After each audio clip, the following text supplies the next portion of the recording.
Drone जी surveillance plus combat purposes के लिए, यानी कि आप इससे ना सिर्फ आप तस्वीरें खींच सकते हैं, वीडियोस बना सकते हैं हाई डेफिनेशन, बल्कि अगर आपने टारगेट को लॉक करना है, तबाह करना है, तो आप वो भी कर सकते हैं। ये जी पाकिस्तान में वेपनाइज ड्रोन पहली दफ़ा लॉन्च किया गया। ये पाकिस्तान का वाहिद लोकली मेड वेपनाइज्ड यूएवी है जो कि वेपन कैरी कर सकता है। फीचर्स जी आपका एक तो 1000 किलोमीटर इसकी रेंज है, इसका मतलब है कि सैटेलाइट के थ्रू अपने आप को ऑपरेट करता है। बस इसके अंदर बड़े फेल सेफ सिस्टम लगे होते हैं। अगर जैमिंग हो, ये जैमिंग को रजिस्ट करेगा।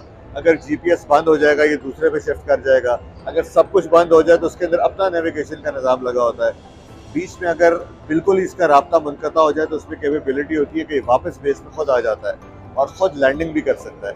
तो उसके अंदर बहुत सारे एडवांस फीचर्स हैं जो डिज़ाइन किया जाता है इस तरह के ये दुश्मन की बॉर्डर के अंदर आप सर्वाइव कर सके हॉस्टाइल एनवायरनमेंट के अंदर। ये पाकिस्तान का मिसाइल कैरी करने वाला पहला ड्रोन है। सर आइडियाज़ में ना एग्जीबिशन जो भी होते हैं ना, इस पर आपको इमीडिएटली कोई भी ऑर्डर नहीं मिलता, लेकिन ये ऑर्डर्स लेने के लिए पहला स्टेप होता है। जो भी डेलीगेशन आती है ना, उसने ये पहली दफ़ा देखा है ये जहाज़। अब जब देखा है तो अब इसका प्रोसेस शुरू हो जाएगा। वो जाएगा, फिर हमें रिक्वेस्ट करेगा कि जी हम इसको उड़ता हुआ देखना चाहते हैं। फिर वो दोबारा आके इसको उड़ता हुआ देखेंगे, फिर इसकी पूरी परफॉर्मेंस चेक करेंगे, फिर हमारी बातचीत होगी। तो तकरीबन आप समझे 6 महीने से लेकर 2 साल का एक प्रोसेस है और फिर ये कन्वर्ट हो जाता है सेल में। तो यहाँ जहाँ हम खड़े एग्जीबिशन, ये हर सेल का या ऑर्डर का पहला स्टेप होता है।